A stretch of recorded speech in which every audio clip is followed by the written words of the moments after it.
The following program is presented by the Nerdy Show Podcast Network, geeky programming for all nerds across the multiverse. All Nerdy Show programming is made possible by A Comic Shop, Orlando's #1 comic shop and nerd destination, and with the generous support of listeners like you. To learn how you can support this and other fine geek programming, visit nerdyshow.com. Holy shit. That's a lot of confetti in my face. Whoa. What the hell just happened here? Welcome to Nerdy Show, a weekly podcast dedicated to every facet of nerddom. From comics and video games to science and technology, if it's geeky, we've got it covered. Hi, I'm Cap. Hi, I'm Tony. I'm Boar. And I'm covered in confetti. Yeah, I did unleash the beast. That is a beast that has been wounded. There is a dead pinata out there somewhere. During the music there, I did spray some confetti everywhere. We had some leftover confetti from some of our live presentations of years past, and it just seemed optimal to use that.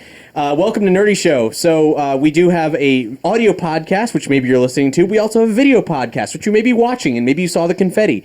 If not, then just know there was a lot of it, and some of it got in our mouths. I imagine this is something like a poison in your mouth. Or maybe it's like... Did you make sure to soak it in LSD beforehand? Yeah. Guys, it's starting! I can only handle a teenth. You got some right here, Tony. There's a good chance of that. Yeah, I've just created a problem for myself that I'm going to have to take care of. I was actually thinking about that. I was like, well, I'm glad we're not recording in my house. Yeah, I mean, I knew what I was getting into when I did it, so it's done now. It's it's forever entombed on YouTube, and hopefully it was worth it. Anyway, things Cap suffers for you benefit fans. Yeah, this is for you. This is our art for you. and in this episode of Nerdy Show, we're going to be talking about lots of stuff. We're going to be talking about some comics news, my gripes with something Nickelodeon's up to in the shape of Legends of the Hidden Temple sort of thing, and video games. We got and some VR happenings. We always talk about that a little bit, but there's maybe the darker side of augmented reality, which is an interesting slant to it.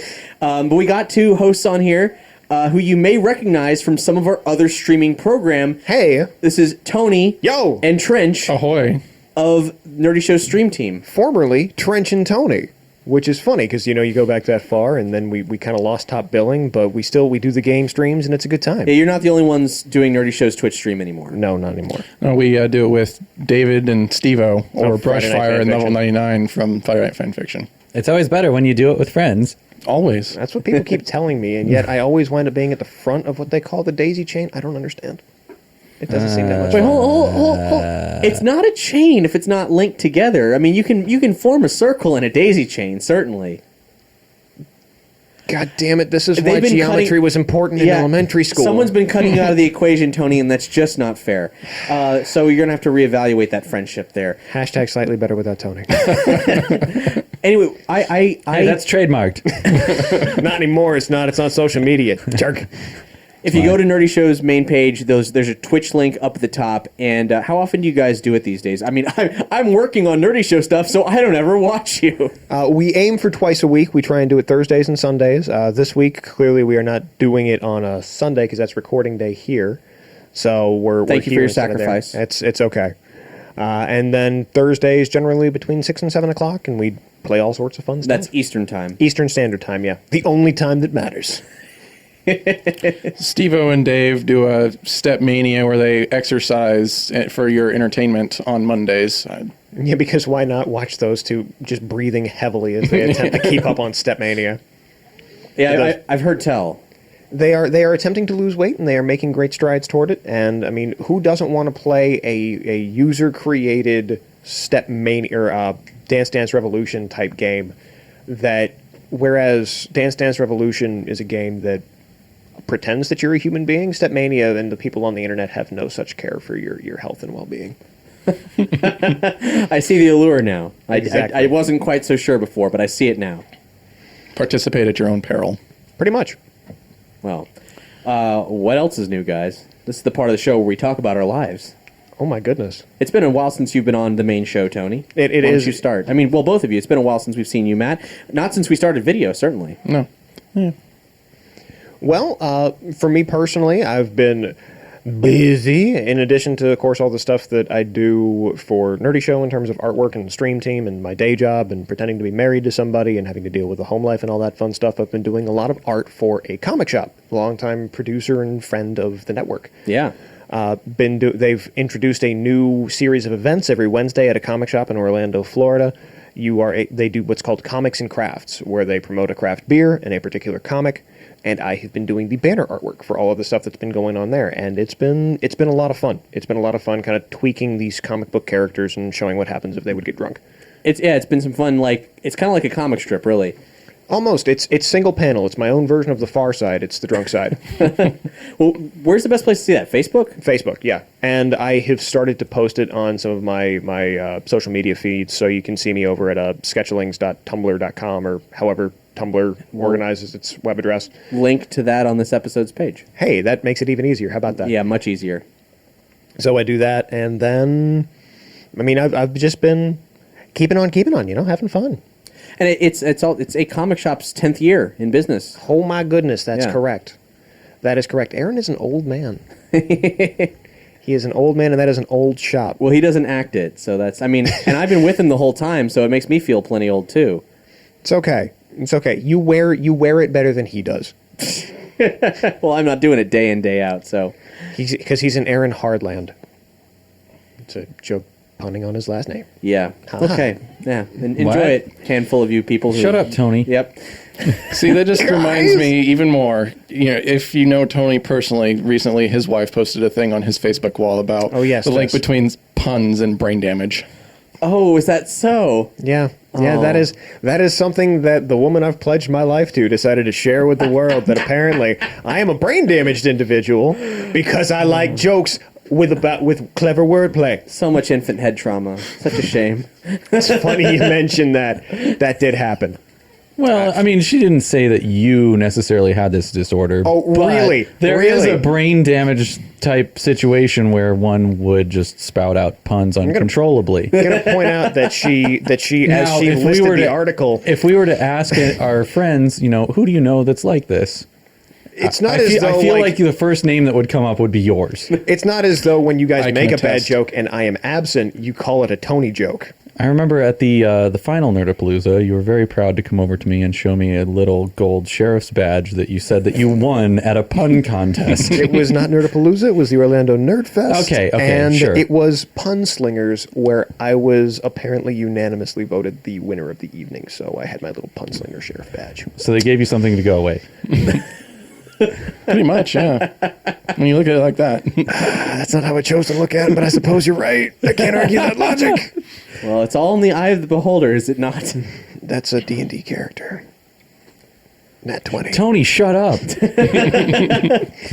How about you, Matt? What you been up to? Recovering from my crystal meth addiction. How's that been going? It's been rough.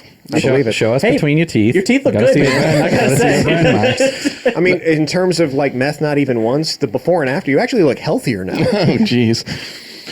Actually, I've been getting over strep throat for the last week, so that's been fun.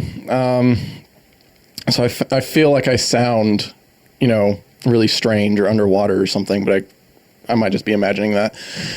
That whole deal of having the back of my throat full of pus and swelling. That was. It sounds like a typical Tuesday for you, to Oh, be yeah. honest. I mean, come on. That's why we don't stream until Thursday after you've drained it. Ugh. Thanks for that. You're welcome. That's for you guys. More of the usual, trying to balance jobs between being an undertaker and a realtor. And then I've recently, within the last month, tried my hand at internet dating. That sounds like quite the undertaking. I'm in the room. You don't have to tell these jokes. I'm here. It's okay, guys. Daddy's Every time home. I can get out a pun faster than you, it's like I count. It's He's a got good- a running tally back there. You can't see. I just count it. So, Like, I in got internet it. dating, it's something I've never done because I haven't had to, just based on the timeline. It's so much more common now than it was when I was single like a million years ago. But what's it? I hear crazy stories all the time. Yeah, I mean, I'm even OG internet dating. That's where me and my wife met in the Legend of Zelda chat room back in the late 90s. Which wasn't on purpose. No, it wasn't. So I'm curious. What sort of tools of the trade does one such as yourself, Mr. Trench, use? Well, I have taken a kind of misguided approach because I did something that would have worked better for something like Tinder, where you don't really have a whole lot of time to. Or you don't get the opportunity to pick who you look at. It just tells you who you're going to look at, and then you make your decision based on that. But I tried to be funny in my own way. So, I was talking with one of my female coworkers about, what should my profile be about? What should I, use for pictures and my name and all that kind of crap. Mm-hmm. Confetti. I think you want to have lots of shirtless pictures, holding up dead fish that you, that you presumably caught. What are some other things? Lots of sunglasses. Depending upon hats, the site, dick they pics. really want to see your car. That's really important. Preferably with you sitting next to it and looking cool. Yeah. Which means big It collars. has to look really super staged. I like open shirt, loaves of bread, down the chest, and a pic that's kind of angled between your legs. So it's just various bread loaves. This is a common thing, I've been told. David Bowie with like pirate captain shirt and doves just coming out. I actually... Sounds more a little Prince-like. But my current girlfriend I met on Tinder, so I've got a lot of recent experience with this. So the girl starter pack is having a picture at Machu Picchu. Okay. With lots of friends, especially if you can't tell who Is the this main so you person can't identify who the main person is? And Right, maybe if they have right, a more right. attractive friend next to them, you think that's someone you're dating? Some of them like to have lots, like all their pictures be multiple people, and you're like, who the hell am I looking at here? You start looking for like a you try common to figure denominator. out you have to who's the one that's common between all But the they pictures. always have a best friend that's in every single one, so you have to see, If you can get it down to a 50-50, though, that's not that bad. yeah. And then you know that, if either of them is unattractive, you're like, I better swipe the other way.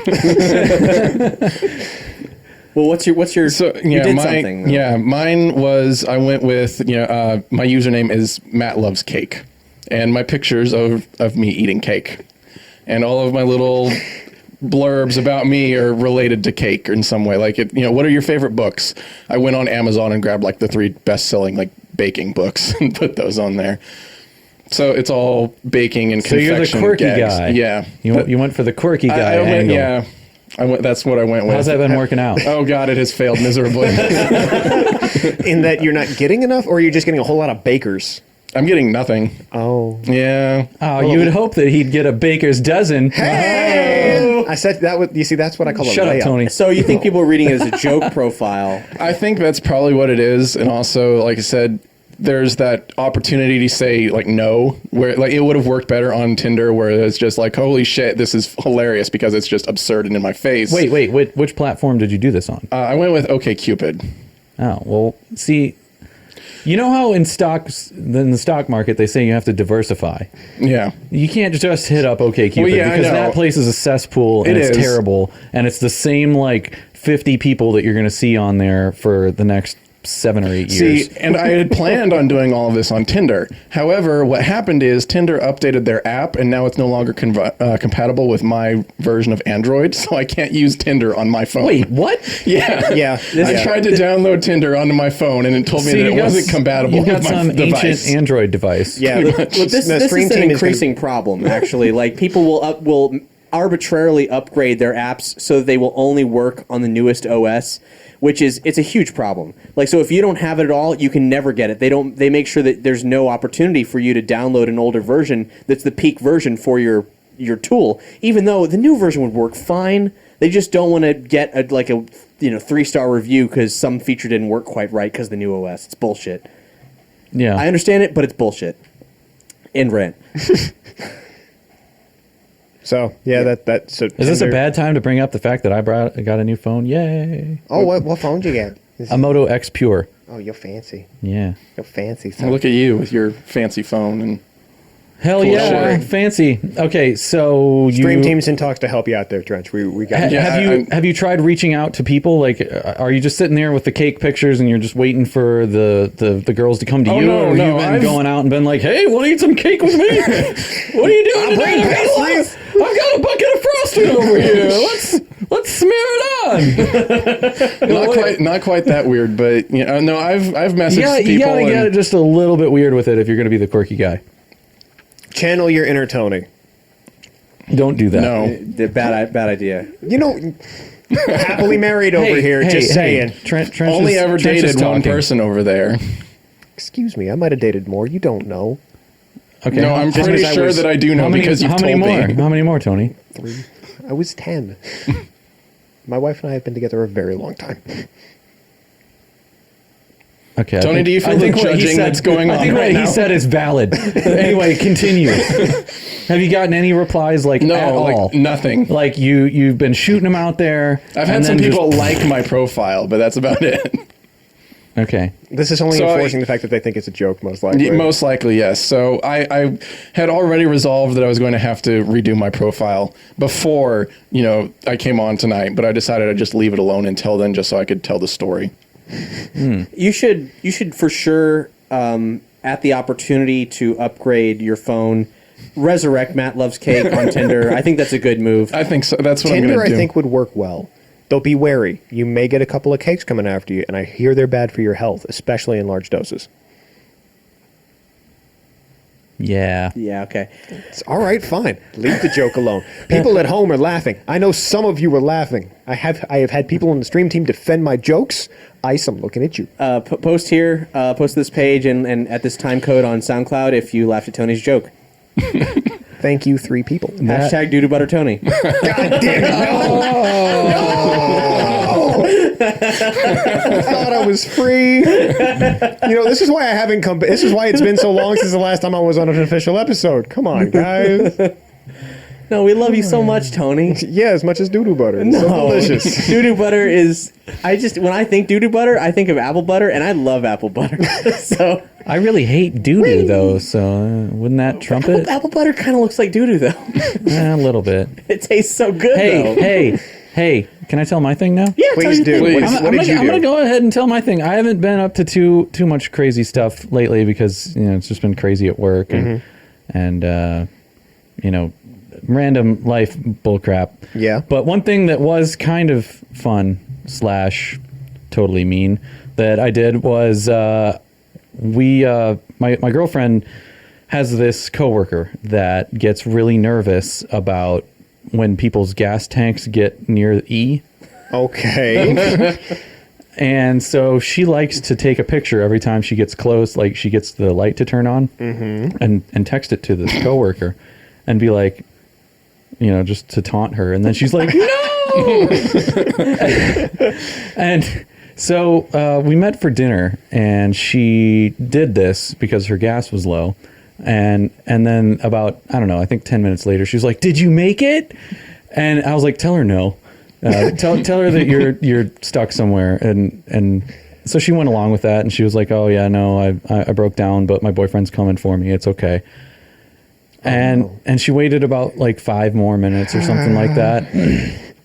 And she was like, did he find you yet? And she's like, no, I'm not 100% sure where I am. And then I was like, say that you saw the street you saw the street sign that said Paramore, Which is a super Really, really sketchy bad area part of of town. Orlando. Yeah. And then she was like, no. and then She sounded like Mr. Bill. Does your girlfriend work with Mr. Bill? she just kind of responded like, oh my god, no. Like, You're not proving me wrong here. I don't. It was I got it was you. text message. I'm interpreting. God, just let me tell my fucking story. Keep going. Anyway, so, all right. I told her that we were in a Paramore. sketchy part of town. I pretty much took her phone by this point because I had way funnier things to say.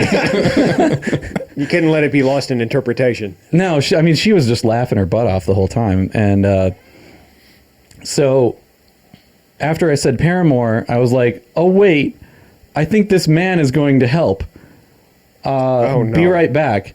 And then and then again, it was like, no, don't do that. And then we waited about 4 minutes, and then she texted again. She was like, is everything okay?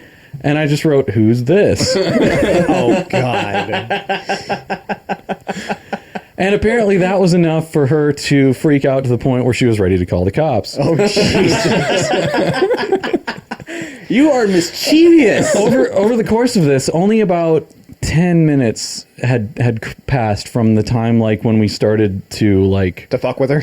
yeah. And so like I started texting like as the kidnapper or whatever. And then one of her other coworkers texted her and was like, "Hey, are you okay?" And she's like, "Yeah, we're just, messing with this other girl." And she was like, "She's ready to call the cops." So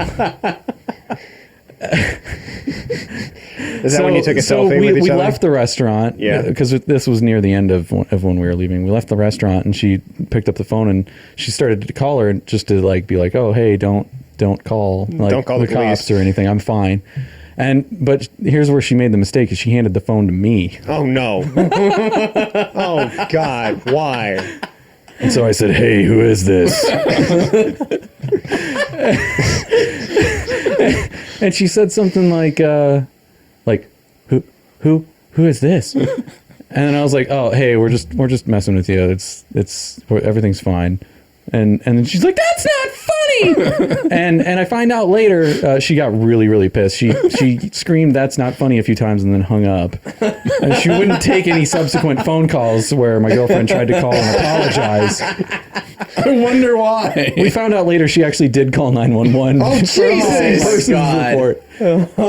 Which, in my own defense, I don't have any friends that are that gullible or sensitive.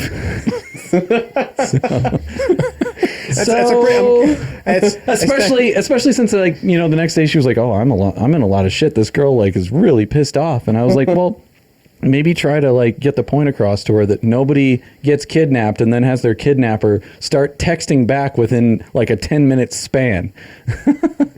Somehow I don't think logic was going to win that argument. No, it didn't. It didn't. my God. She still got a little bit mad, but I think time is actually healing that wound slowly. Oh, she'll but, think it. She'll laugh about it later, eventually. That's what I hope. In therapy. That's what I hope. You know who does say time is a healer, and that wounds are all the same? Phil Collins. Oh? Which is the segue, because I after the Phil Collins interview that I did, that we shared a little bit of a few episodes ago, I did actually go down to see his first performance in 6 years to Miami, which was cool. I won't really say any more about it because that's I already wrote an article about that on Consequence of Sound. Another article I wrote for Consequence of Sound, which is more pertinent to Nerdy Show, is a piece on Batman versus Superman. We did this kind of team up with different folks from around Consequence of Sound, which is a music and film website, and sort of paired up the different Batman and Superman of the respective ages, and picked a singular winner for each of them. So Adam West versus George Reeve, and Christopher Reeves versus Michael Keaton, and all the others. And mine was the next in line, which was Kevin Conroy and Tim Daly from the animated universes. I read the article. I was very pleased with your breakdown of each voice actor's gravitas and their approach to the role. As a voice actor aficionado and enthusiast, it tickled the cockles of my heart. I couldn't get a better endorsement than that, because you are legitimately obsessed with that. And a rightly passion. so. It's a passion. It's a good I thing. just want to know: did Batman win any of them, and how? Did Batman win any of them, and how? Yeah, Batman won all of them except George Reeve. Oh, won. come on! Superman. Well, I don't buy any of the. There's not very many scenarios. No. Hold on. It was not about physical strength. It wasn't about a fight. It wasn't an No. actual fight. It was. Okay. It was. I'll accept that then. It was performance. It was completely a graded performance. Okay. And for mine, I've spoiler argued alert, with quite a few Batman fans, and they always say that Batman has some sort of a MacGuffin where he always wins. And I'm like, maybe if he sneak surprised him with a plan or something. But if Superman sees it coming, I just don't. Outside of like some clever contrivances to a story for just a cool scene or two, the reality is anyone with Superman's power set, if he wanted to, could absolutely decimate Batman with no resistance whatsoever. Yeah, because I've engaged in a number of these, X versus Y superhero discussions over the years, and I have come to the answer I use in all of them because it's the truest answer I've ever come across. Depends on who's writing the story. Yeah, it sure does. Batman versus Superman, if Grant Morrison's writing it, Batman's winning all day. If, what's his name? Mark Waid, there we go. If Mark Waid is writing the Superman story, Superman wins all day. Just, that's all it boils down to. Sorry, kids, there's no Santa Claus. But it was a very good article, and we'll link to it on this episode's page. Should definitely, I will say this, the person in charge of the Routh versus Christian Bale segment seemed a little harsh on Brandon Routh, just a little bit. Definitely not a fan of Brandon Routh, yeah. And it's been a long time since I've seen Superman Returns, so honestly, I don't have a defense. Having watched it and kind of internalized a lot of it, because it captured that hopes and dreams aspect of Superman that I'm a big fan of, Routh's performance, while not as nuanced, say, as Christian Bale, did what it was supposed to do, which was capture the feeling and the essence of Christopher Reeve. He really nailed that sense of just mild-mannered Clark Kent, and he didn't really have enough time as Superman to flex his muscles in that role. Now, I'm sure everybody's going to be wondering what our take is on the forthcoming film, Batman vs. Superman, Dawn of Justice. And I'm happy to tell you that I will find out what it's like and share my opinion with you without spending $1. We got some press passes to check it out, so Doug and I are going to be seeing the film, and we're going to be doing, hopefully, a video for you guys that will be online shortly, or out already, depending on when you listen to this. Yeah. One way or the other, you guys will know Cap and Doug's opinion on what could be the biggest clusterfuck of 2016. I certainly anticipate it. Man of Steel was one of my least favorite films I've seen in a long time, which is why I was determined to somehow not spend money seeing this film while acquiring opinion, because I'm pretty sure people are going to want our 2 cents on this thing. It might be one of those, though, that Zack Snyder with an ensemble as opposed to a singular focus character might do well. Who knows? I have liked films he's made, but I have maybe not liked the words that come out of his mouth lately. Maybe all of them will suddenly spout feathers, and it'll be the Guardians of Ga'Hoole. Oh. So when I went to, what was it, Avengers 2, the trailer for Batman Superman, like, people were breaking out into cheers and applause in the theater. I'm like, you dumb bastards. Yeah. It's like, I want to puke all over all of you. Did you? I should have. You didn't have strep then. It would have been more difficult for you. Well, some people just cheer if that's the thing they're familiar with. I recognize those symbols on screen! And I wish I was joking. I really do. And I don't know when it's coming out, but Aaron and I actually sat in on a short documentary that Consequence of Sound is assembling, a video documentary on why people aren't into Superman anymore. And Mark Waid is also in this documentary with us. That is synergy right there. That is That's why synergy. I dropped his name. Yeah, well, I had no idea it was coming. Mark Waid has some deep feelings about Superman. I don't recall if he talked about that in either of the times we interviewed him on the show, but he didn't. But his article, he wrote speaking of Man of Steel, he wrote a response to Man of Steel right after it came out, and his feelings on the film kind of echo my own in terms of just how it was ultimately joyless. Yeah. Ultimately joyless, and that there a few key scenes could have saved that film. Just a few more kind of pounding home who Superman is. Because as a film, it's not terrible. It's well executed. The action is fun, but there are just it feels despondent. But this isn't a discussion about Man of Steel. No.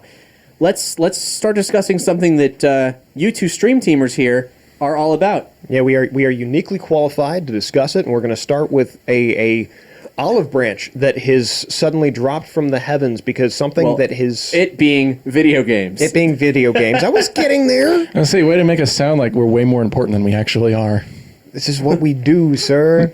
Otherwise, the stream team is nothing. But recently, and this story's been kind of all over the interwebs, Microsoft, because they've been pushing forward this whole cross-platform play between Windows 10, they're going for a unified platform with Windows 10 and Xbox One so that people who get a game on Xbox One, and in fact, Cap, you have even seen this a little bit with Quantum Break, where if you buy it on Xbox One, you also get it on PC. Yeah. They, in a press conference, said that they were also open to the idea of cross-platform play across all platforms. So for the first time, PS4 would be able to play against Xbox One. Which would be crazy. All platforms with, an asterisk, because, Nintendo's not going to play ball on that one.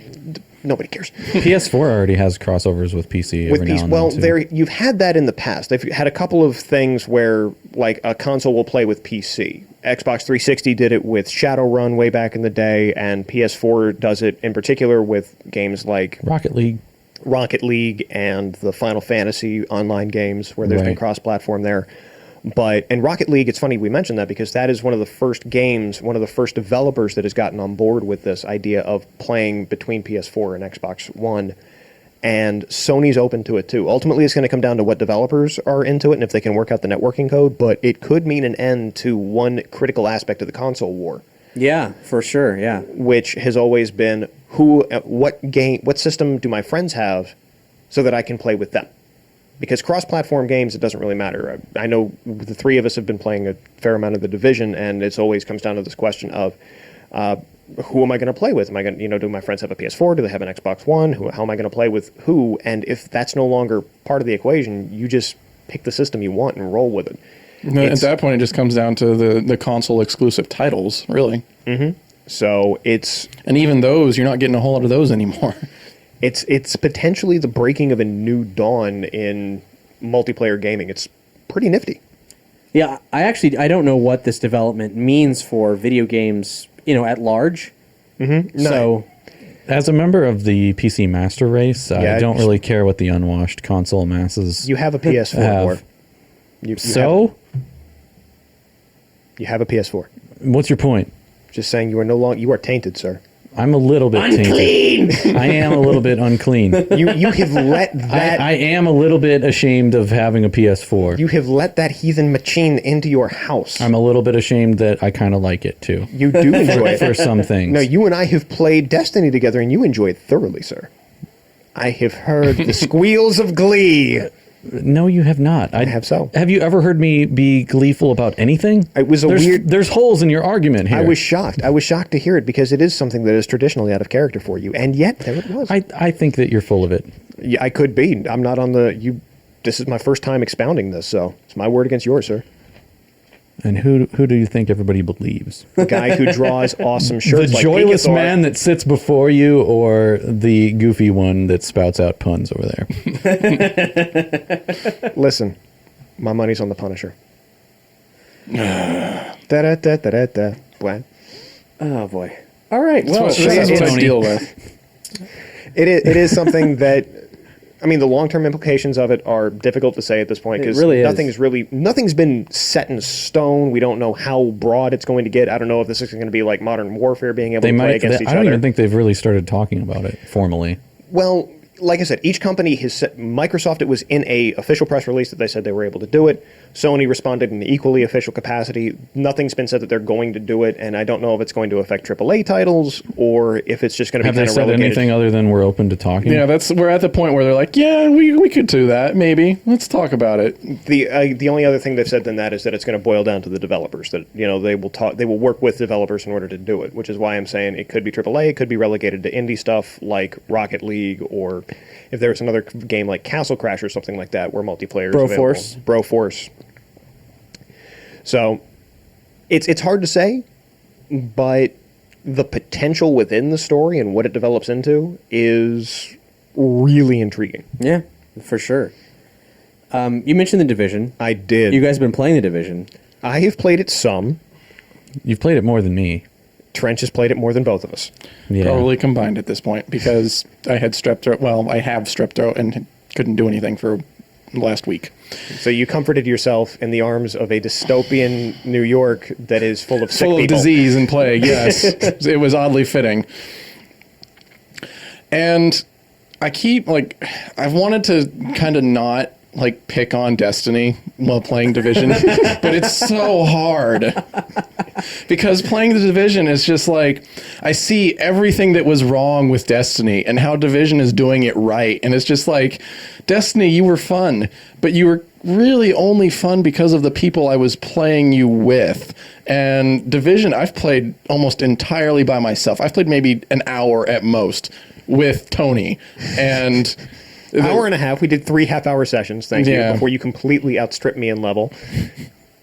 See, that's how it kind of was when we were playing Destiny, and you had like 3 days off to just do nothing but play Destiny. Yeah, that did happen. So how does And we that? streamed a lot of it. Felt good. I haven't gotten too far into the game, but at some point do you stop killing things other than just minorities in hoodies?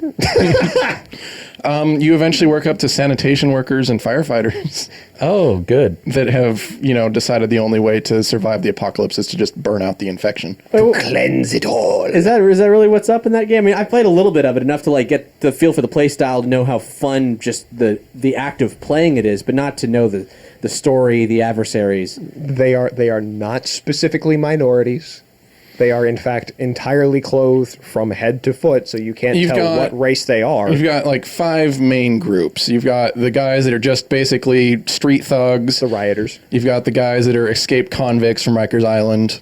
Rikers. The Rikers. You've got the guys that are, the blue collar working men that have lost, people close to them, and the only way to deal with the situation is, like I said, to just burn out the infection. The cleaners.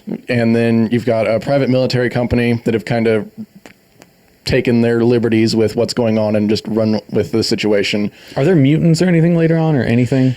There aren't currently. There's something like there's something about the DLC coming out later this year, like late summer. Man, if they threw mutants into a Tom Clancy game, I would be shocked. Like, Well, funny you should mention that, because there is, on a dumpster in the game, a pizza box with a katana on top of it.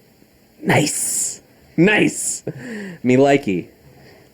I don't know, like the things that I miss about Destiny that aren't in the Division are a first-person perspective. I don't really dig the third-person thing. It kind of irritates me a lot. Okay. Especially since I've been playing it on computer, and I've got a keyboard and a mouse. Play with a controller. It's so much better with a controller. No, that's not going to happen. Anyway, the other thing is aliens and spaceships.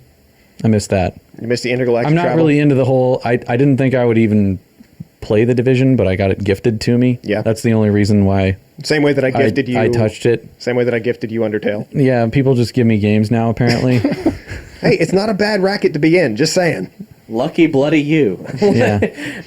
I mean, in playing the game for the limited time that I did, I had a demo of it at North Carolina Comic Con, and then was over at Brandon's house. And it sounds like, Trench, you and Brandon are on the same page about Division and the playability and the Destiny comparisons and how far it trumps Destiny. Yeah. And all that.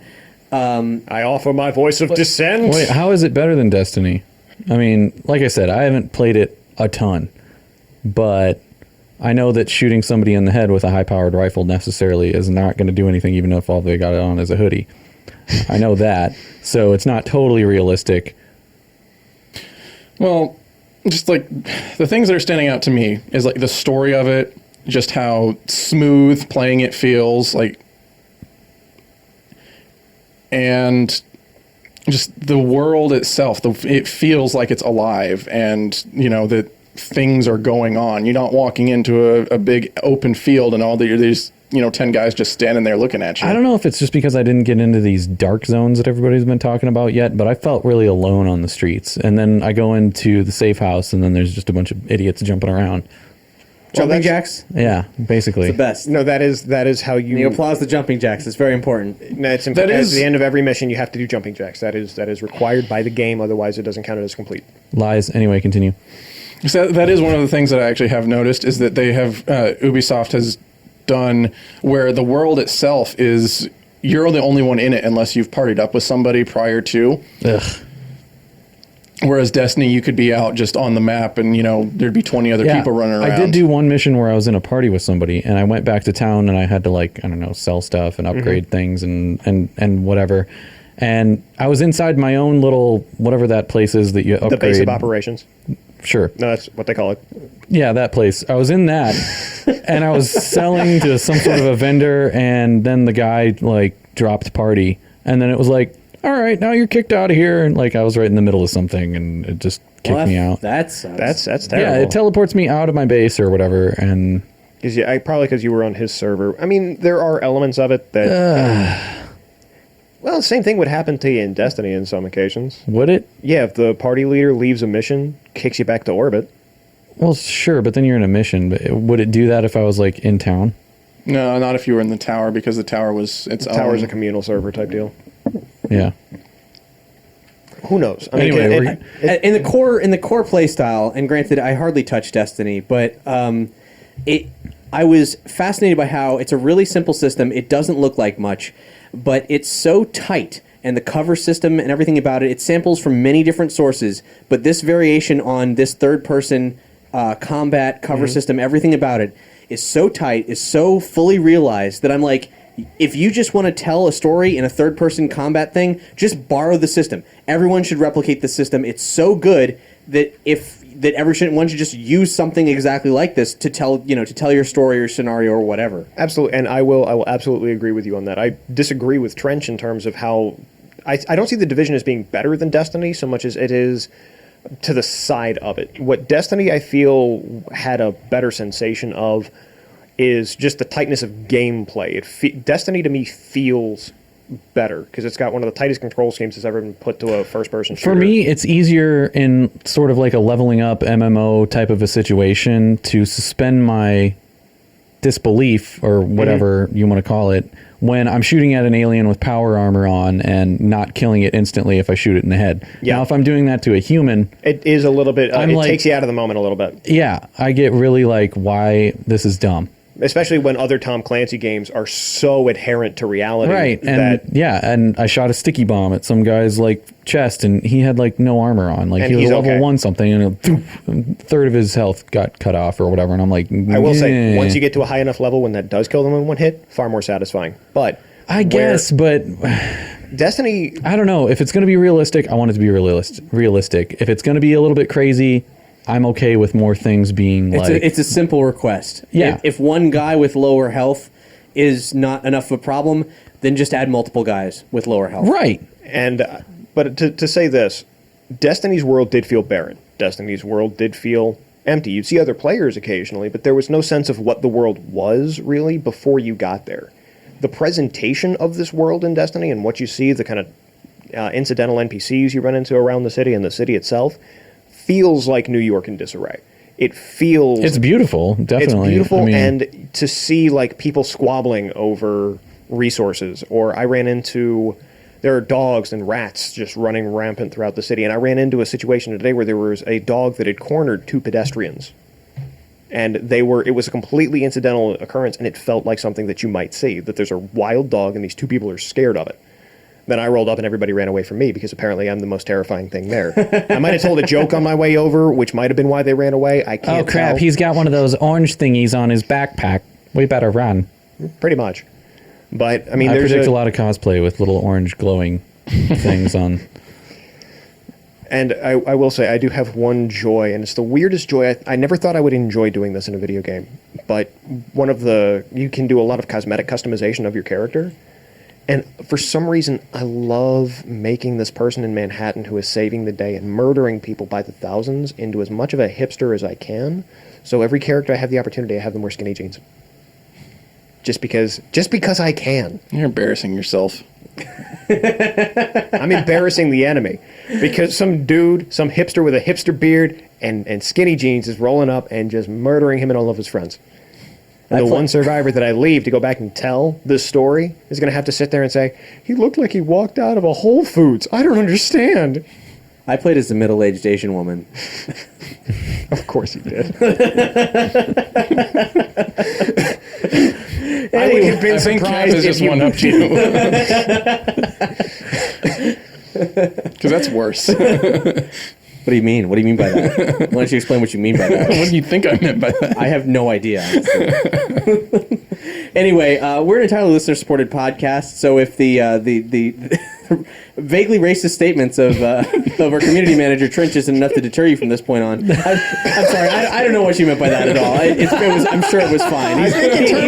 He's not a racist man. He's a very kind man. I don't think anybody was going to think anything of it until you went there. Thanks. Go ahead, shine a spotlight on an otherwise inoffensive It's really and warm innocuous in here joke. all of a sudden. This man is not a racist, okay? Who even said that anyway? We're entirely listener supported. We rely on you to keep this and other shows on the Nerdy Show Network alive. There's many ways you can do this. You can tell a friend, spread the word, make sure other people listen to the show. You can also support us on Patreon at patreon.com/nerdyshow, where we have all kinds of perks available, all kinds of extra content. And if you do that, well, one of those extra content things is at $10 and up, you get a monthly shout-out where we'll say whatever you want. In fact, there's a lot of $10 patrons there. Maybe this is a feature you don't particularly care about, so you don't use it, but there's a lot of folks who aren't using it. So if you'd like to use it, all you got to do is shoot us a message. Shoot us a message on Patreon or send us an email at info@nerdyshow.com. You can do this. We will say anything and everything you want. Especially negative shout-outs. We need more of those. We do have one. Chief of Stuff, he's back. He was off Patreon for a while. He's back on Patreon. This is the guy who demanded to know about Derpy Show. Oh, he's back. He's back. Apparently, your explanation enticed him back to the network, Oh. and he might have realized that you are turning Nerdy Show into Derpy Show. He also got a job. Oh, That's why you're the community manager. You know these things. He just community managed you. that happens. That happens. There's a reason Trench got top billing back when we were Trench and Tony. Here's his shout out for the month, and I'm honestly not sure why this is happening. Feel free to let me know, Chief of Stuff. Chief of Stuff. He says, I would like Cap to say, Tobey Maguire was a good Peter Parker, but a poor Spider-Man. Which is a statement I completely agree with. Absolutely. So, Admittedly, I kind of hated him as both characters. yeah, I'm not really he could have been a much better Peter Parker. He was really good in the first 15 minutes of the first Spider-Man film. I liked him in the first two movies and not so much in the third one. Nobody liked him in the third one. The third one was just terrible. When Sam Raimi's Spider-Man first started, my bid for Peter Parker was hands down the dude who played Xander in Buffy. Should have been him. Nicholas Brennan would have been pretty good. Would have been amazing. He fits the John Romita Spidey, that kind of bigger, broader, barrel-chested guy. Whereas I think Toby did hit that more anorexic type. Yeah, was it even popular. him in the Spider-Man suit though? Maybe not when the mask was on. It's tricky to say. Yeah. That's why these superheroes wear masks, so that they can have stunt people wear it and not have to pay this actor to be there all the time. But hey, Chief of Stuff, Tobey Maguire was a good Peter Parker, but a poor Spider-Man. I can agree to that. The confetti is still useful. It's still good. And there's another way you can help Nerdy Show. It's super easy. We've been promoting it for a while now. We're going to keep slamming it down because it is easy and it does help us a ton. If you can rate and review us on iTunes, that would be incredible. So we have a page dedicated to that, nerdyshow.com/spreadtheword. And it has all the instructions on how to do that, how it works, why it works, and links to all of our separate feeds for all of the programming on the network. And you can go on there, and if you want to, this is the easiest thing you can do. You can just go on and give 5-star ratings to all of our 18 programs and our Nerdy FM app. Just go on there, boop, boop, 5 stars, 5 stars, 5 stars. That's all it takes. Or, if you want, you can leave us a review, which is even better. It doesn't have to be fancy. It could be super short. It could just be like, A++, I like it. A++, would buy again. Whatever you want. Especially since you didn't pay anything for it. Of course you'd buy it again. Fast it's shipping. free entertainment. Good communication. You can just go on there and just do something simple. It still counts. It's still good. And, while that's not super useful, it's also a little bit useful. So, sure, why not? Why not? And if you do that, we will read our favorites here on the show. And In fact. Yeah, in fact, we have some. And I'm going to kick it off here because Nerdy Show's own producer, Isabiz, he let us in onto a little bit of information here, which is that the iTunes stores, in spite of the fact that we make a podcast, we slide it out to iTunes, and it's immediately distributed all over the globe, the rating and reviewing for podcasts is completely different on every single international... They region locked this shit? Yeah, they did. God damn it. So whereas we have 70-something a 70-something rating for the whole network and a 20-something rating. Come on, only 20-something rating for just this show specifically. It's so us in America. We don't have to read all of that Icelandic stuff. That's fair. And ICE has made moves on my wife, so it's okay. What? Long story. They have a history. We do. He cusses him out all the time, which I think is really inappropriate. Fuck you, ICE. That's really inappropriate. He's a producer of the show. You can't do that. He's a fan who gives us money on the regular. Don't cuss him out, man. You haven't been there for some of the shit that's happened, Cap. I haven't. Admittedly, I have no idea what has led to this animosity. But and from the outside looking in, I can understand that yes, it is worse than it appears. But ICE is totally on board with this. Okay, all right. Trench is my witness. Anyway, so here's the deal. Rating and reviewing it even in Canada. Even Canada is separate from the United States, As it should be. So America's hat. If you post something to those respective countries that you live in's iTunes store, we probably won't see it. So you should let us know that you've done that. Just send us a message at info@nerdyshow.com. Be like, hey, I left a review. I'd like to have it read on the show. Just go to this country's iTunes store. No problem. Hey, we've got patrons up in Canada, right? We do. Yeah. At least two of them. One of these months, I have a request. One of the patrons, if they could, instead of paying with dollars, if you could just send some maple syrup as your payment, that'd be great. Did you Or know that both. that's happened? It has? Yeah. Why have I not gotten my cut of it? Mauron, longtime backer, was probably still does work. Colin's number one son. Long time backer, first time syruper. He works at a maple syrup farm because he's Canadian. goddammit, and he sent syrup to the D&D crew. Canadian Hell lumberjack. yeah. So one episode of D&D, we ate waffles with the syrup that is made at I believe it's called Love Sweetness Farm in Canada. You can look them up online. It was exquisite, and you should totally Do they jerk off the trees to get the syrup? Whoa. well, more or less. Hey. Whoa. What? What? Did you want to jerk Well, off the actually, trees? Tony, here's why you Tony. should feel bad about that.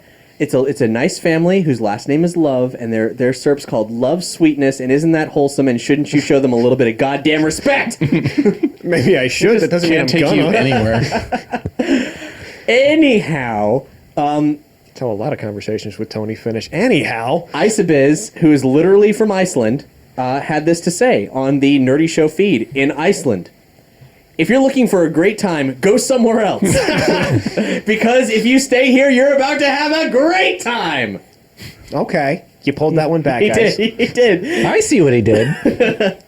Listen as Florida man children speak way too passionately about all things nerdy. You can always count on Nerdy Show to talk about the big stuff that's going on in nerd culture, while at the same time they have a natural born talent to find all the small wonderful things you always hear about 6 months later when all your cool friends are tired of it already.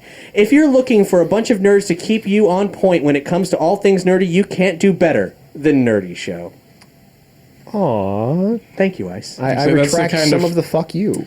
Not much of it, but a little bit. I'm neither a man nor a children, but I am a Floridian, so I'll take it. I was gonna say I've just kind of reached the conclusion to just let it go, and that I am a man child.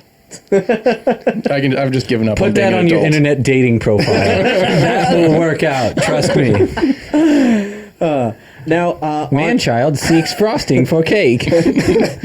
what do you got there, Trench? What do I got? Okay. So to our UK feed, I've got a fantastic geek culture podcast by Starwall. Have been listening to these for years and haven't found anything else in a geek culture wheelhouse which compares quality-wise. They're just amazing.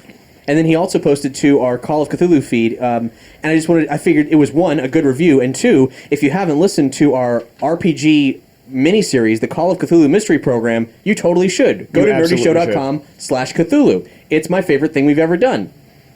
All right, and here's what he had to say there. I really recommend things to the world at large, but goodness me, if you're looking for an incredibly well put together, hilarious podcast, you should check out the Call of Cthulhu Mystery Program. The Nerdy Show crew really put out all the stops on this one, having turned a marathon tabletop role-playing session into an incredibly well-produced Lovecraftian radio drama. 10 thumbs up. That sounds suitably Lovecraftian. Euclidean geometry. Thanks, Starwall.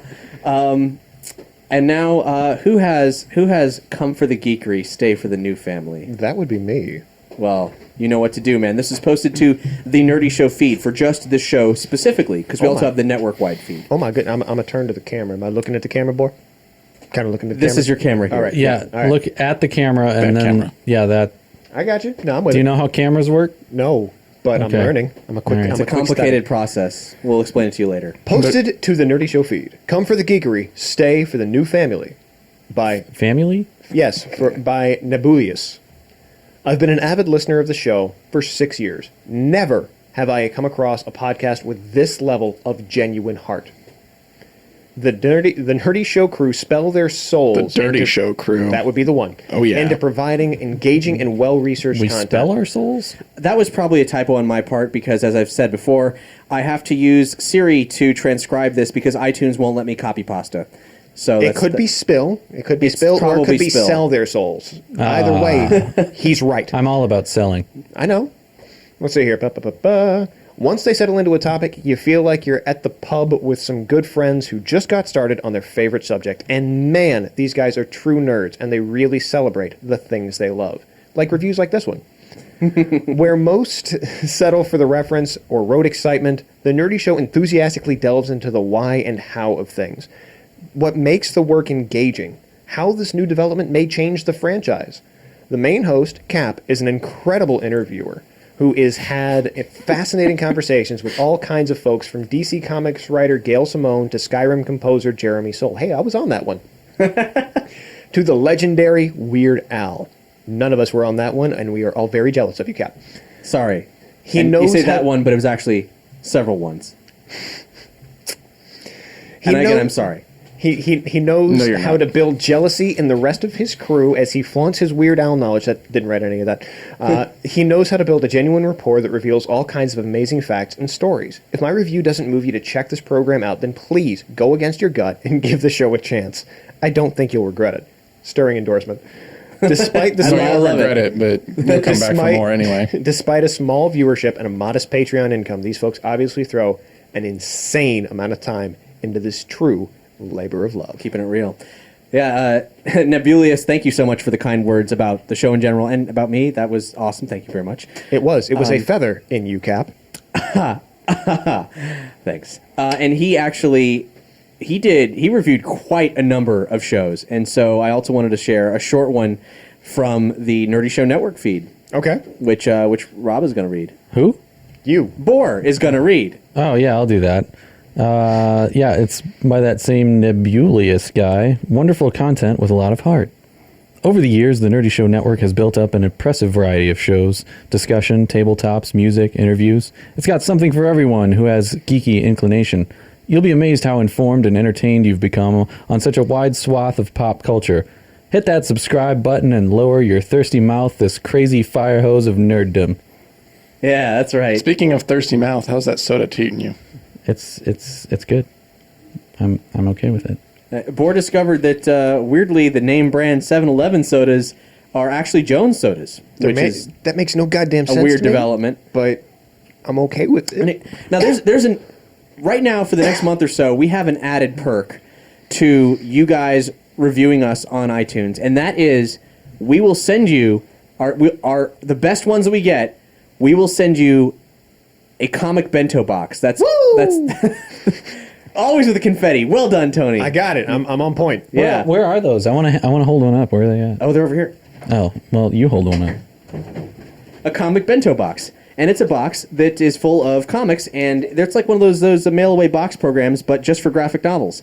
And it's pretty awesome. In the last episode we did with the video content anyway, we opened up one of them, and we have 4 to give away, and the stuff that's inside was really cool. And we actually don't know if that stuff is uniformly inside all of these boxes we were sent by Comic Bento. Might be a surprise. For this giveaway. Might be a surprise, but here's what we got in the box we opened.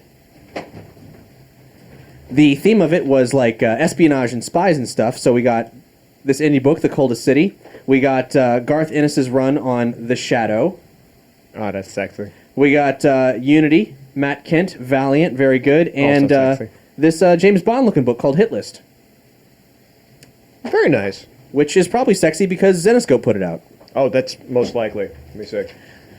Anyhow, so that's going on right now. If you go to nerdyshow.com/bento giveaway, we have all the details, but the only way that we will send you a thing is if you're able to contact us, so we have a contact for you, because that's not how iTunes works. So if you've posted a review anytime this year, 2016, all you have to do is shoot us an email, and you'll be entered into this contest, and you could win a big heaping pile of comic books. U.S. entries only, please. I want to point out that shipping is too expensive. If you're listening to this and you're in the United States, you are qualified for this. You have really good odds.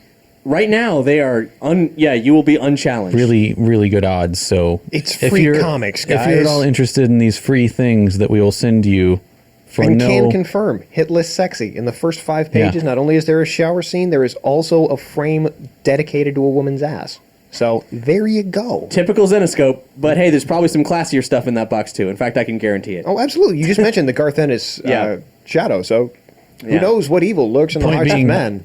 Take a few minutes and enter. You've got really good odds. It's not like one of those things where you enter a contest and you're 1 out of 50,000. Yeah. So nerdyshow.com. nerdyshow.com/bento giveaway. That's where all the details are, so you know what information we need from you and where to send that information. And we hope you do it, and thank you in advance. Now, of course, there's other ways you can support the show, and I'll be real quick about this so we can get on to our discussions, but you may have noticed, if you're watching the video component of this episode, that Tony and I are wearing some very lovely shirts. Why, these come from the Nerdy Show store at nerdyshow.com/store, and we have an entire t-shirt store on Amazon where we've done these things. We have this Nerdy Show logo here, and Tony is wearing this amazing mashup shirt of Pikachu and the Mighty Thor, a.k.a. Pikathor. It is this is in fact one of the first images I ever did for Nerdy Show. It's been a long time coming to a t-shirt, and man, it feels good on the skin. We got all kinds of merchandise to sell you, so head to nerdyshow.com/store and explore those options, including shirts for Dungeons and Doritos, shirts for Friday Night Fan Fiction, and lots of role-playing things for Ghostbusters. I'm a big fan of my shirt. Which we didn't produce, so don't buy it. Fuck your shirt, Trench. Why are you even wearing that? Take it off. But it says keep calm and cast fireball. That's why. That's as keep calm shirts go. It's a pretty good keep calm shirt. So I prefer to roll a charisma or bluff check. But if you're going to buy any tabletop shirts, go to our store and buy a Dungeons and Doritos shirt. You could declare that you're a chair. Just saying. I am a chair. I'm more of a fan of Eldritch Blast anyway. Which we also have a shirt for that. So well, actually, the Jennifer shirt says "Don't do drugs." But hey, you know what? That's his version of an Eldritch Blast because it is our best-selling D&D shirt. Of course, it is. Though, admittedly, they haven't sold many. So buy a shirt. Keep it as the best-selling. Just increase that margin is what we're saying. Yeah, and of course. We have, like I said, we have a store on Amazon. If you buy anything on Amazon via our Amazon links, it supports Nerdy Show. That's all I'm going to say on the matter. Let's move on. nerdyshow.com/Amazon. Hey, Boar. Man, Hi. We've been talking about VR and augmented reality a lot lately. We have. Like a lot. But there's something... That's mostly my fault. Yeah, but and it's going to be your fault again because something interesting and weird has happened recently in the realm of Magic Leap, one of the most promising augmented reality developers. Yeah, they've been. If you're not familiar with Magic Leap, it's it's going to be an augmented reality goggle type of situation, and they are gearing this particular type of augmented reality to be one that you wear all the time, so it can enhance your life like beyond just playing games or surfing the internet. A Google Glass type thing. Only less douchey. Kind of, except for more augmented reality and less like heads-up display-y. Gotcha. Yeah. So imposing fictional objects into the real world, into the space. Right. And or as Microsoft calls them, holograms. Right. Even blowing Microsoft. Yeah, exactly. But they've been filing some kind of disturbing patents lately, where they want to pretty much these augmented reality devices are going to have cameras on them. They're going to be able to track where your eyes are looking at all times because that's sort of the nature of how they're going to be projecting things into your vision. Because if they're not using some sort of a marker on the ground to tell you where something is, they need to know where you're looking. But what they've done is they've filed some patents recently to track these things for fun advertising purposes and trying to figure out your behaviors towards various things. And because they're not just watching what you're watching, they're watching how you're watching it. Right. Oh my. Anybody else thinking about the episode Bender of Futurama where Bender should not be on television, and it's the Nielsen family where they have just all this shit plugged into him, and one of them had a chemical reaction of like a spike in 10 seconds of attention when Bender was on TV? No? Just saying. Deep cut nerdiness there. Nebulius, that's for you. But yeah, what makes it a little bit more disturbing is that not only can they track your vision, what you're looking at, how you're looking at it, where you're at, but they can also alter your perceptions of things. So they could throw advertisements into real life or try to maybe even change prod you in the direction of various products or behaviors that they would want. Because that's what I need more of in my life. One of those, like when you see, because let's say they're sponsored by Wendy's, and you look at a McDonald's ad, and instead of a McDonald's ad, they show you Wendy's. Right. It's dangerous. It could do exactly things like that. That is not or pleasant. hijack blank billboards, for example, or... Which will, I mean, this is technology, things like this technology have been hinted to in all kinds of science fiction. And what's interesting is the reality of it is going to create some intriguing problems. For example, the owner of that blank billboard could take issue with the fact that Magic Leap Software decides that that's an appropriate place to occupy space that does not belong to them. Yeah, because I mean, the way the billboards work is you pay to put your ad there, and if Magic Leap is just like, we're going to put something. And if McDonald's is getting superseded by Wendy's in augmented space, well, Jesus, that's a conflict of interest. Oh, so just a bit. There will be wars, perhaps the beginning of the great franchise wars, as predicted by Demolition Man. Oh, that's going to actually take place in France. You didn't hear about that? No. There's this... Go on, please. I know what you're talking about now. It was McDonald's in France posted a big-ass sign with all of these directions to, like, the nearest French Burger King, which was, like, 100 miles away and out of the way. And it was just kind of like this obnoxious thing. It was like maybe like 4 stories tall. Yeah, a series of like Google Maps like directions. Oh, look how far away you have to go, but we're right here. And so Burger King France, response was, well, we're just that much better and more kind of elite. So we're worth the drive. Yeah, we are the true burger monarchy. But another thing that they are alluding to that might be possible is the fact that these things can record, obviously, everything. At all times. The advantage to you being that, like, say you threw a party and then you could, relive that party, not only from your perspective, but from the perspective of everybody else that had a set of these on. God, that just seems so fucking weird. And apparently they're going to have, like, light field cameras, which I don't know if you're familiar with or not, but basically you can focus them later. Yeah, that's like the Vesper or Esper machines from Blade Runner, essentially. Right. So if there's a piece of paper on the table right there that was out of focus, you could refocus it later. And maybe this is just me being an old man, but this sort of stuff, any kind of VR in general, I feel that there needs to be some sort of a separation. I don't want true to life VR, or in this case augmented reality, where they can alter your perception of the world, because it's hard enough for some people to separate fantasy from reality. And now we're giving them an excuse. You mentioned the... But think of the LARPing, Tony. The LARPing would be great, but that's, again, a controlled situation. If we talk about, like, man, I wish I could just live that party, you could spend the next 5 years living that party from everybody's perspective who was wearing one. At the very least, we're going to be seeing this multiple angle idea showing up a lot. For example, I was told recently, and I believe this to be true, that there's a box. This is going to sound insane. There's a box set of the Monkeys television show coming out. Okay. Very, very recently, or soon, or it's out already. I don't know. Time is a material. It's one of the most extreme remasterings that's ever been done, because they didn't just remaster the angle that was broadcast. They remastered every angle they filmed. So you can watch a Monkeys episode, all Monkeys episodes ever made, from every single angle. Holy fuck! Wow. That's pretty crazy. Yeah. I mean... Who has that kind of time? People with big money. To watch it! Cap, when are you going to do it? When am I going to watch this Monkeys show? From every angle. I like to think that it could be a casual thing. Like, you got a controller in your hand because it'd be awkward to use voice commands for it, and just like cycle through it, like to get... just be like, what's it like over there? I don't know. It seems weird. It seems insane. I don't particularly think that people need that kind of option, but it's fascinating that they're able to do it. So I think we're going to see a lot of it, and then much like 3D television, it's going to be like, goodbye, see ya. Though I wonder know. what that's going to mean for people, like, because it works on a show like The Monkeys because they're shooting what's known as coverage, and you've got multiple angles of the same scene going on so that you can capture these different angles. But movie makers sometimes, like Robert Rodriguez, for his first film, didn't shoot anything but the shots that were on screen. Yeah. There was no alternate take. There was no alternate angle. What you saw was what you got. That was an indie film, though. But he sticks with that mentality. He can still do stuff like that. So, I don't know. It sounds like a pain in the ass to watch and a pain in the ass to make, quite frankly. The only thing that I can say in favor of it is I really hope the voice command to get different angles is to say, hey, hey, we're the monkeys.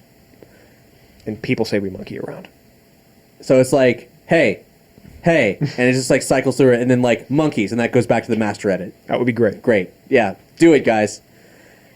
Connectivity. Somebody's got to use Back the to damn augmented thing. reality for just a moment. Yes. Do you remember right after Google Glasses came out, or Google Glass came out? For about, I don't know, like a 6-month period, there were all these arguments and articles about places banning Google Glass from being in their establishments. Yeah. Reasons of privacy and all that. What do you think is going to happen with this magic leap? There's probably going to be all kinds of places where you can't wear it. Oh, yeah. Oh, dear God. Especially if it's as comprehensive as you're saying. If it's recording all the time. Yeah, recording all the time and all that. Now, I mean, is it more obvious that you're wearing it? Well, it's going to be a headset. And actually, no one knows what it looks like in the public. Okay. They've got some rough diagrams on some of this, and it looks like there's a cable that goes into something, but... No, because, I mean, one of the arguments with Google Glass was you couldn't tell when somebody... You know, a lot of the reasons that was banned was, like I said, for privacy. It was like... But if it's on all the time, I don't think that's going to help it. No, it's not going to help. Trust me. It's just... It's going to be easier to tell. So it's going to be easier to tell Oh, he's somebody, got one. Get the fuck out of here. Yeah. Take him down, boys. We don't serve your kind here. They'll have to leave. But Thanks, but Wooher. they'd have to be really polite to you because it's probably already uploading it into the cloud. Sir, could you please leave? I want my dickishness to be preserved for all time as I throw you out of my establishment. Thank you very much. He wants his dick preserved for all time. That's all. That's all I heard. Yeah, that was my takeaway. That's I'm okay going with up that. on the it's going up on the profile for Trench Loves Cake. Yeah, so the thing is, you know, Magic Leap's filing these patents. Maybe it's a goodwill thing. Maybe they're filing them so no one else can use them. But that seems highly unlikely. That's how I'm patents the have been optimist. working lately. Yeah. I'm the optimist, Cap. Oh, I wasn't saying it was going to happen. I was just presenting it as As an option? an option, a far-reaching option. Well, I suppose if string theory is to be believed, there is any number of possibilities that could be true. Here's something that's a little bit. It's a couple weeks old, but I wanted to air it out. You've got a rant. A little bit of one. They're making a live-action Legends of the Hidden Temple movie. A TV movie of Legends of the Hidden Temple. Legends of the Hidden Temple, arguably one of the greatest game shows in American television. With one of the most difficult final challenges ever. I think crafted we by all man. remember, like those of us that were old enough to want to be on the show at the time, remember it as one of the greatest challenges or things on TV ever. But if you go Are back you guys and talking about the 3-piece puzzle that no kid could ever figure out? The Shrine of the Exactly. Silver Monkey. Yeah. yeah, if you go back and watch videos of it now, it's just like terrible. Like this guy in khaki shorts is giving you really confusing and cryptic instructions as you frantically barrel through this fucking obstacle course. No, I have had the cable station Nickelodeon Gas for my entire adult life until they pulled the plug on it, and that was where they showed constant reruns of Legends of the Hidden Temple. Always a good time. It was always saved to my favorites. That was always, if I didn't know what I wanted to watch, but I wanted to watch something, there it was. I refute that completely. It's still a good show. Go Silver Snakes! Oh, I didn't say it wasn't a Legend. good show. I just said that it was not that great of a game show to participate on. Why could they never figure out how to put that monkey together? Because it was a ridiculously challenging obstacle course where you were being ridiculed on live television by a guy in khaki shorts. I mean, and the temple guards come in. You can't win. There's no indicator that's going to happen. You're either fucked or you're not, depending on how well you did in the previous challenges. No, I'm specifically picking on the kids that actually got to the Shrine of the also, Silver Monkey and the couldn't producers figure out to probably put the head on last. But the producers probably selected ignorant children, like the worst of the worst, with a couple notable exceptions. And How are they going to make that a movie? Does the base go on the top, or where does this go? how do I even do it? Here's it was so sad when a kid was legitimately too short to do the puzzle. Like, they just kept some stuff out of arm's reach for Yeah. some kids. It was really just awful. Terrible. So I don't know how they're going to do a TV movie, but the plot is this: three siblings who must conquer a series of obstacles to remain alive, mirroring the theme of the original game show. It'll nod to elements from the original show, including Olmec, the Steps of Knowledge, and cameos from a green monkey, a red jaguar, silver snakes, and other team monikers. And This sounds incredibly lame. yeah, it does. It's starring Isabella Moner, who is on one of Nick's other TV movies, 100 Things to Do Before High School, and it's being produced by, I believe, some people who did that already. And but perhaps the shining lining of this is that there are a couple competent people on here, people whose work I know, and that's Alex Reed, one of the writers and producer of the show, who worked on early Malcolm in the Middle, and Keenan and Kel. So that's interesting. Wow. But he's one of several people working on it. Oh, okay. But- No, I for a second there, because of the lack of a obvious comma, I thought that Keenan and Kel were involved, and I was thinking no. that would have That would be that would be. and it would be within the wheelhouse. I would believe it. But it's not. And here's the thing. Here's why I'm mad about this. Because they can, sure, do a TV movie, whatever. But the fact is, if they did a revival of that show, it would be huge. And instead, they're like, all right, we're going to do something with Legends of the Hidden Temple. We're gonna bank on the side of, like, nostalgia for all the people who grew up watching the show that now have children. And here we go. We're going to make that money. But the real answer to this is just do the fucking show again, guys. Like, do a better version of that show, or even allow adults. And I would then look to what is, in fact, one of the greatest game shows of all time anywhere on the planet Earth, and that is The Crystal Maze. Has anyone seen The Crystal Maze? No. No. I think I've seen clips of it. The Crystal Maze was a show in the UK that ran from 1990 to 1995. It was, for most of its series, hosted by Richard O'Brien of Rocky Horror Picture Show. Okay. And it is Oh, wow. Legends of the Hidden Temple on overdrive, starring adults. It has massively complicated set pieces. Is that the one where, like, you have I can't remember how many people were on the team, but, like, your team members would go into the rooms, and then, like, if they didn't complete the puzzle, they got locked in the room. Yep. And then you just had to keep going. Yeah, or you could use one of your precious crystals to buy them out of there, because at the end of the match, you get locked inside of the crystal dome, and you have to catch as many, like, silver and gold, like, dollar things floating around as possible. So the more hands you have, the better. But the crystal orbs also represent the amount of time you have in that dome. So checks and balances, incredible set pieces, incredibly challenging puzzles of many different varieties, like including, like, going into a room and having to solve, like, a full-blown mystery, like putting clues together to figure out where the hell this thing's hidden, weird mind challenges, complicated math. Really great show. A ton of it is on YouTube. I can't recommend it enough. And if they had something like that in the United States in the 21st century, God, that would be a reason to watch fucking television, wouldn't it? Yeah, no, because I'm even just thinking of stuff like Wipeout and shows like that, where it's barely a mental challenge with somewhat of a physical challenge, and people eat that shit up. Yeah. So now all of a sudden we add crystals to the mix, which people clearly love. People do love their crystals. Absolutely. Yeah. Especially that dinosaur fellow. I hear he's a doctor. It's an atomic. Okay, fine. Just leave me here. Oh, yeah, Dr. Dinosaur from Atomic Robo. Great. What? Either one. I thought it was clever. Apparently, I was the only one. I got it, but it was just like, why that's coming way the fuck from left field. Here's Tony. the cool thing about Crystal Maze. Crystal Maze is kind of like a televised version of a super elaborate escape room, and escape rooms are all the rage now, as are IRL experiences.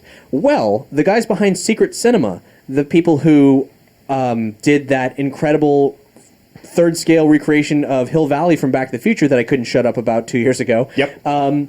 Well, they teamed up with the production designer of Titanic and Hellboy to create a actual real life Crystal Maze, complete the exact thing that was on television, and you can go to it in England. It opened this month. It's in London. That is insane. Yeah. That is awesome. People in London, get on that shit. Report back to us. That is the tippy top of my list of things to do next time I cross over to the other side of the pond. Why do people call it a pond? It's an ocean. I don't understand. I'm confused. Man, it's not for you to wonder. But anyway, so my Legends of the Hidden Temple on a TV You're movie. pondering the wrong angle of fictional this, Tony. TV movie. Fuck you. It's game show, man. Like, you screwed up. You screwed up. However, any Hey Arnold fans in the house? What? Yeah. I didn't watch the show. It was a little too late for fucked me. up. My Nicktoons were earlier than that, right? So I pieced out around Hey Arnold.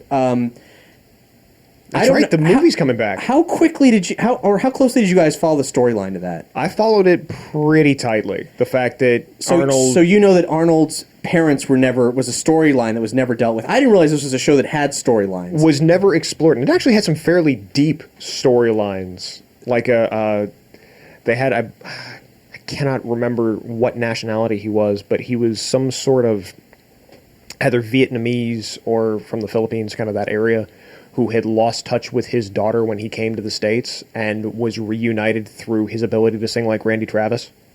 Was a weird storyline, but again, very deep, very touching, very When he personal. got into country music and they were his managers. That sounds pretty wild. No, he at one point became a country music star, and his singing voice was provided by Randy Travis, a famous country singer, only to then be introduced at the Grand Ole Opry by Tandy Ravis. They were that on the nose with it. It was fantastic. Or Travis Randall, something like that. The reason I bring it up is in the same press release as this TV movie that I don't want, they are in fact doing a 2-part TV movie for Hey Arnold, which reportedly is not just some like live action remake of Hey Arnold. They're actually closing the show's storyline. Like, the original creators on board, and In cartoon form. in Yeah. cartoon form. Okay, I was going to say, if they did like a real life version, That who's would going to be- be the football head? It would be very tricky. It would be really weird. So it's going to find out the truth behind what happened to Arnold's parents, and it's something that was referred to as the Jungle Movie back in the day, because it was going to be a follow-up film to the Hey Arnold movie that actually came out in theaters. Didn't perform well enough to get a sequel. This is it. Many years later, it's coming in 2017. How weird is that? It is exceptionally bizarre, and I'm really looking forward to it. So It makes me hope that even though Disney has the rights to it, maybe we'll get to see the Doug follow-up as Doug is an adult, and how kind of like awful his life I was is. going to say, I feel like there's a lot of like things like that are coming back from our childhoods. You know, there's Doug, Samurai Jack is coming back. Yeah. Symbiotic Titan is supposedly doing something. What? I've heard off and on again. There will be rumors forever, but clearly Gendy Tartakovsky has his hands full with Samurai Jack, so... I just want more Symbiotic Titan. Hey, me too, man. It's one of the More greatest Symbiotic shows. Titan. But yeah, I mean, and you know, sometimes it doesn't work out too well, like this last season of X-Files. Scooby-Doo is coming back in comics, isn't it? Scooby-Doo and many of the other Hanna-Barbera properties are getting a bizarre facelift in comic books, yeah. We'll see if that ever translates to animation or film, for that matter. I'm not really a fan of the Scooby-Doo one, but No, few people are. Jim Lee taking on the Hanna-Barbera line is just weird. But hey, Wacky Races in a Mad Max universe. That's perfect. I can get behind that. And speaking of comics, I would like to take this opportunity in closing to give a shout out to a Marvel book that everyone should read, regardless of your interest in comic books. Okay. This is set. What you got for me, Cap? It's set in the main Marvel universe, but it exists really outside the field of any of the superheroes or anything. It's a book called Red Wolf, and this is about. It's a reimagining of a much maligned, previously kind of racist Native American superhero. This is a book so good it should already have a TV series. Okay. Like, it's so good as a standalone thing. Like, this belongs on like Marvel's television museum? empire. Yes, Bor. There, in fact, is an archaeologist we've been in touch with. He is going to break into it. Here's what belongs in a museum. All previous iterations of the character Red Wolf. In a museum or an archive protected by top men. Top men, man. You don't want anybody to see that thing. So this kind of spins out of Secret Wars, the big multiversal event that Marvel had last year that was incredible. They had a book called 1872, which was the Marvel Universe reimagined as a late 19th century thing, set in a small town called Timely, where like Wilson Fisk heralded over this town, and there's all these analogs to the characters and everything. And Red Wolf was there as this like Native American sheriff. He became the sheriff anyway. Steve Rogers was the sheriff, and he gets killed. He just cannot catch a break, that Steve Rogers. No. So this kind of spins out of that because there were a lot of things that happened in that multiversal event where characters got chucked back into the main Marvel universe once the universes recoalesced into previous shapes. And in this case, you don't need to know anything about that to read this book, but that's just the background for where this version of the character comes from, because this is a character who is played really straight. This is not a costume character. This is a man wearing the Western garb of the late 19th century who is a Native American and is also a sheriff and is a master tracker, and he's just good at his goddamn job and believes in justice. Well, when at the start of this Red Wolf book, he's hanging out in his town and encounters a time traveler.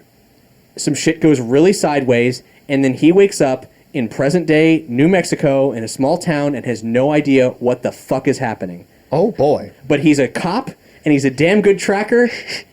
And he's going to make it work, goddammit. And it's great. Like, because obviously, weird guys coming around saying all kinds of crazy things. He gets picked up by the cops, and then all of a sudden, like, the cop goes off on, like, another... Like, they get a call in, yep. And he gets involved in the situation. And it's so good, you guys.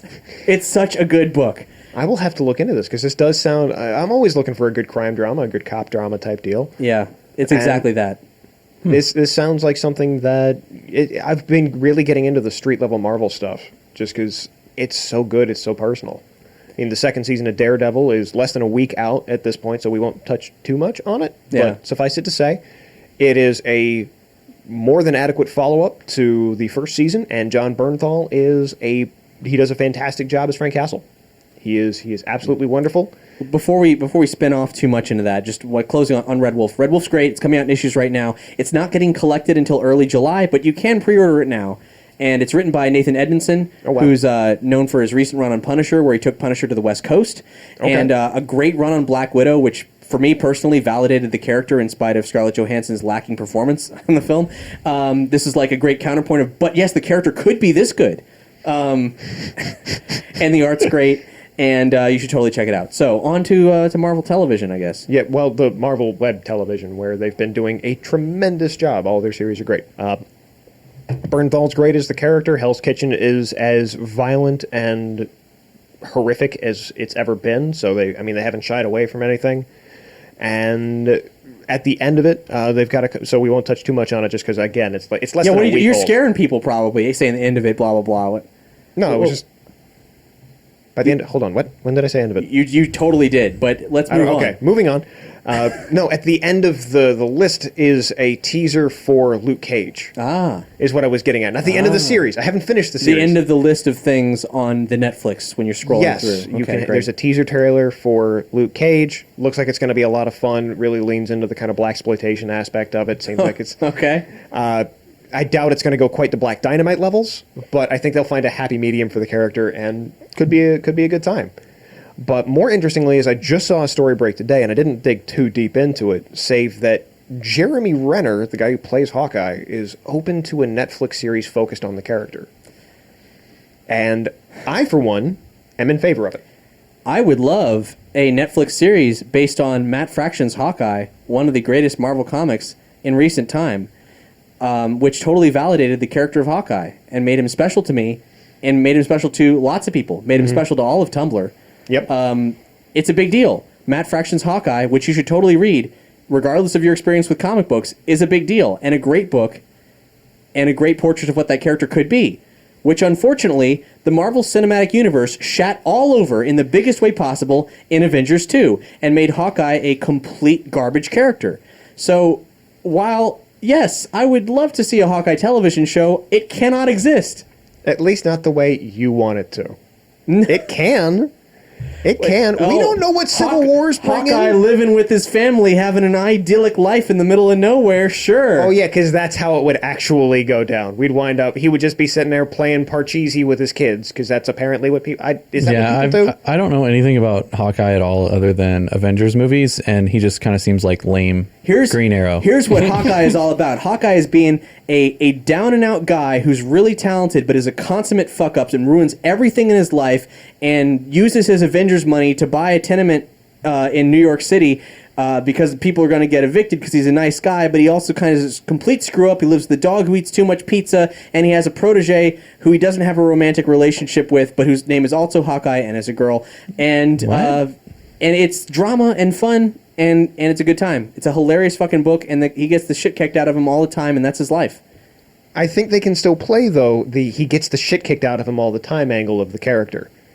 They can have him be the put-upon archer of the team. No, they can't, because he has a happy life that is completely unrealistic. It is ripe for getting fucked up. It is ripe for getting fucked up. If it starts with the murder of his family, then they're off to a good start. That You shit heard it just here got first. dark. Cap wants Hawkeye's idyllic life to end in the most violent way possible. That, of all the failings of Avengers Age of Ultron, for me, that was the most significant. They had their chance, and they ruined it. It did seem to come out of left field. I'm not going to begrudge him it too awful much. I still enjoy Jeremy Renner as the character. I think He hasn't had the chance to do anything with the character, unfortunately. I like Jeremy Renner enough in the other stuff I've seen him in that I enjoy when he's on screen. I don't look at it and go, You've seen him enough in other things that you like watching him shoot a bow and arrow at stuff. yeah, pretty much. I'm okay with that. He shot Ant-Man in that most recent Civil War trailer, which looks great, by the way. I haven't watched that. Here's one final thing about comic books. This also pertains to Nerdy Show. There's a Kickstarter going on right now for Liberty. You may know Liberty as the scripted sci-fi audio drama that we put out on the Nerdy Show network. Mm-hmm. You should totally check it out, nerdyshow.com/Liberty. They have 2 series so far, Liberty Critical Research, which is a kind of ensemble cast radio serial thing, and then Liberty Tales from the Tower, which is more like a Twilight Zone horror short story thing. Yep. So they have different series, they alternate and so on, but it's all set in the same world, which is a fallen colony that's been off the grid of Earth connections for forever. I forget how long. A long time. Hundreds of years. Yep. And the world that's left in its wake, which is the idyllic but still in kind of shambles Atreus, and then everything else, which is the Fringe. It's a great setup. It's a great premise. It's a great show. But Liberty was originally conceived as a comic book. Deception. Yeah, Liberty Deception. And that comic book is currently being kickstarted by Travis, who's the creator of Liberty.